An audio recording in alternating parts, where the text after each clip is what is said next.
कि क्या आप जो बीजेपी का, जो एनडीए का जो गठबंधन है, उससे लड़ने के लिए तैयार है, या सबसे पहले अपनों में ही आपस में तय कर लेंगे कि किसको कितनी सीटें मिलेगी? दरअसल वो एक बड़ी चुनौती है।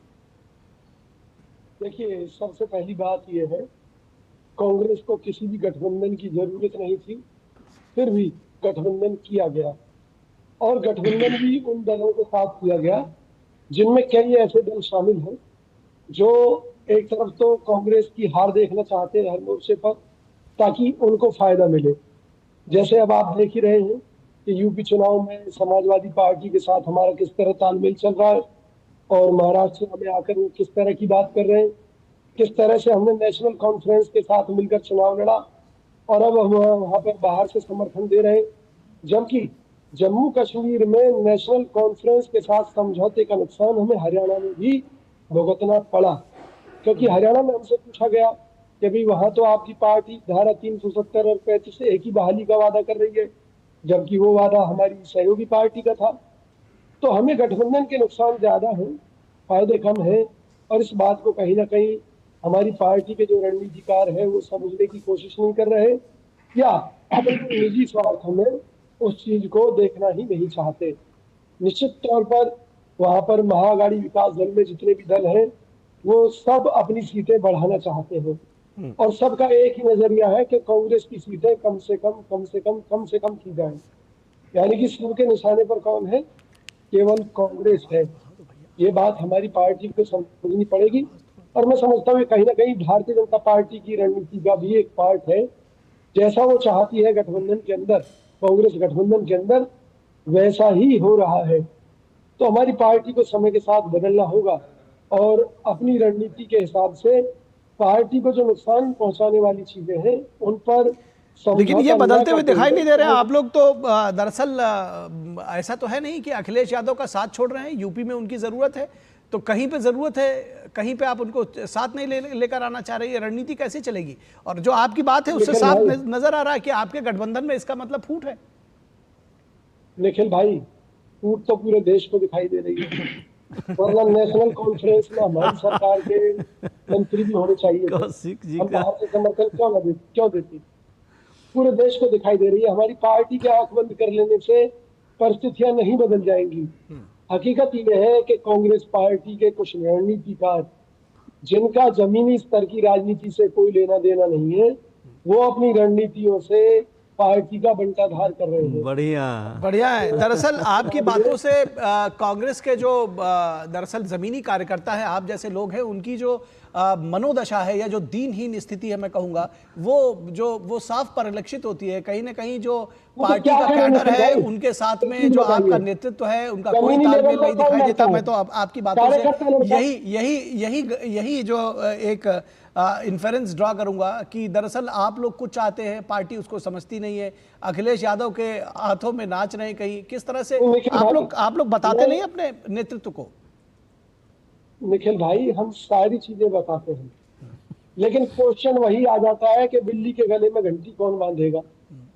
कि भाई जो कार्यकर्ता अपनी बातें अपने अपने नेताओं को बता रहा है, वो पार्टी हाईकमान से कौन कहेगा? पार्टी हाईकमान को चला कौन रहा है? आज पार्टी में ऐसी स्थिति आ चुकी है कि बड़े बड़े नेता नहीं समझ पा रहे कांग्रेस में। मैं स्पष्ट रूप से कह रहा हूँ। ठीक है। यही मायने है कि देखिए, हरियाणा में हार के बाद में जो प्रभारी थे दीपक बाबरिया, उन्होंने इस्तीफे की पेशकश कर दी। अरे भाई, हरियाणा में पार्टी का बंटाधार करके आपका इस्तीफा ले लेने से क्या हो जाएगा? सबसे बड़ी बात यह है कि क्या हो जाएगा। तो उन परिस्थितियों में पार्टी को जो निर्णय लेने चाहिए, जो जिम्मेवारी होती है, जो जिम्मेवारी पर खड़ा ना उतरे उसके खिलाफ कार्रवाई होनी चाहिए। हमारे नेता रणदीप सुरजेवाला ने कितनी मुखालफत की है, कितने मुद्दे उठाए, तो इसका मतलब तो रणदीप सिंह सुरजेवाला की भी नहीं सुनी जा रही कांग्रेस में। अगर देखें तो शैलजा जी जो है, जिन्होंने चुनाव प्रचार नहीं किया, उनके खिलाफ क्या? कौशिक जी का हरियाणा का दर्द निकल रहा है। कहने दीजिए, बात पूरी हो जाए। बहुत दिल से बात कर रहे हैं कौशिक जी, और ये इसलिए मैं उनको टोक नहीं रहा हूं जी। देश में और प्रदेश में कोई ऐसा व्यक्ति नहीं था जो ये ना मान रहा हो कि हरियाणा में कांग्रेस की सरकार आ रही है। और जहां नेतृत्व समझ नहीं पा रहा है, गठबंधन के साथी दबाव बना रहे हैं, क्या भविष्य देखते हैं कांग्रेस का? देखिए, महाराष्ट्र चुनाव का मैं भविष्य बता देता हूं। आपके चैनल के माध्यम से, क्योंकि गठबंधन की राजनीति है। तो शराब के बारे में कहा जाता है कि जब तक इंसान के शरीर में ताकत होती है तब तक वो शराब को पीता है, और जब शरीर कमजोर हो जाता है उसके बाद शराब आदमी को पीती है। इसी तरीके से गठबंधन में जब तक कोई पार्टी मजबूत है खुद में, तो क्षेत्रीय दल उसके सहयोगी होते हैं, लेकिन अगर कमजोर होती है तो वही क्षेत्रीय दल उसको खाना शुरू कर देते हैं राष्ट्रीय पार्टी को। तो कांग्रेस के साथ ये हो रहा है, और भाजपा चूंकि ताकत में है इसलिए वो अपने गठबंधन का फायदा उठा रही तो है। आपको लग रहा है कि जो क्षेत्रीय दल है, चाहे वो महाराष्ट्र में हो या फिर झारखंड में हो, वो कांग्रेस को उन्होंने खाना शुरू कर दिया है, और दोनों जगहों पर ये एक और बड़ी चुनौती हुई कांग्रेस के लिए कि अपने आप को कितना बचा पाए? देखिए हरियाणा के अंदर क्या हुआ, जो नेशनल लेवल पर हमारे सहयोगी क्षेत्रीय दल हैं, सबने हरियाणा में हमें हराने में कोई कमी नहीं छोड़ी। फिर ऐसे गठबंधन का फायदा क्या था? नहीं करना चाहिए था पार्टी को गठबंधन, ना ही अब गठबंधन में पड़ना चाहिए। अभी विनोद भाई कह रहे थे कि ईवीएम और दूसरी चीजों को लेकर और नायब सैनी के खिलाफ शपथ ग्रहण को रुकवाने के लिए सुप्रीम कोर्ट तक पहुंचे। मैंने पार्टी में कुछ मुद्दे उठाए थे कि भैया अगर भाजपा ने ईवीएम में गड़बड़ की है तो क्या उसने पकड़वाने के लिए ईवीएम में गड़बड़ की है? यानी कि वो गड़बड़ करेगी और रिकाउंटिंग में पकड़ में आ जाएगी? संभव ही नहीं है, पहली बात। दूसरी बात कि चलो हम बीजेपी पर उंगली उठा रहे, फिर जो हमारे जीत कर आए हैं 33 विधायक, फिर वो कैसे जीते हैं? तो कुछ सवालों के जवाब हम पर देते नहीं बनेगा। फिर अगर हम कह रहे हैं ईवीएम में गड़बड़ है तो फिर हम महाराष्ट्र का चुनाव ही क्यों लड़ना चाहते हैं? फिर तो भाजपा ईवीएम के दम पर हमें महाराष्ट्र में भी हरा देगी। तो भाई अगर विरोध करना है तो महाराष्ट्र चुनाव का बहिष्कार कर दीजिए, लेकिन इस तरह की जो हम लड़ाई लड़ना चाहते हैं इससे हमको नुकसान होगा, फायदा नहीं होगा। लेकिन पार्टी के जो रणनीतिकार हैं, जिनमें अजय माकन सहित कई लोग हैं, उनकी क्या नीति है वो मेरी समझ से बाहर है। जमीनी स्तर का कार्यकर्ता चाहे महाराष्ट्र में हो चाहे कहीं हो, वो गठबंधन की राजनीति के पक्ष में नहीं है। आपको लगता है राहुल गांधी को थोड़ा अपनी और राजनीतिक समझ बढ़ानी चाहिए? जी, आपको लगता है कि राहुल गांधी को थोड़ा अपना अभी और अध्ययन, राजनीतिक समझ जो है वो और बढ़ानी चाहिए? जो उनके आसपास के सलाहकार हैं उनको भी बदलना चाहिए? निखिल भाई, नरेंद्र मोदी भी अपने आप में परिपूर्ण नहीं है।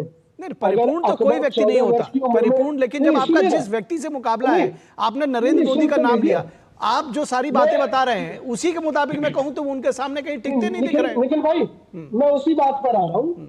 मैंने ये बात कहने के लिए कही थी कि नरेंद्र मोदी जी भी परिपूर्ण नहीं है, राहुल गांधी जी भी परिपूर्ण नहीं है। अकबर 14 साल की उम्र में सम्राट बन गए थे, तो उन्होंने अपनी एक नवरत्नों की टीम बनाई थी, जो अलग अलग फील्ड की जानकारी अपने पास मास्टरी थी उनकी, और वो अकबर को जानकारी देते थे। ऐसे ही मोदी जी ने अपनी एक टीम बना रखी है। अब मोदी जी तो अपनी टीम के दम पर सफल है और राहुल गांधी जी सफल नहीं हो रहे, तो यानी कि उनको चाहिए कि अपनी उस टीम का निपटारा कर दें, उसका विसर्जन गंगा जी में कर दें, और जिनके पास नीतिगत योग्यता है। कौशिक जी, ठीक है, नीति के कारण हार रहे। कौशिक जी, अगर टीम बनेगी तो फिर से सत्ता में आएंगे, कौन रोक सकता है? अच्छा कौशिक जी, बस मैं आपका बहुत शानदार आज तो आप एकदम बिल्कुल चिंतक के रूप में विनोद जी, मुझे एक दूसरी खबर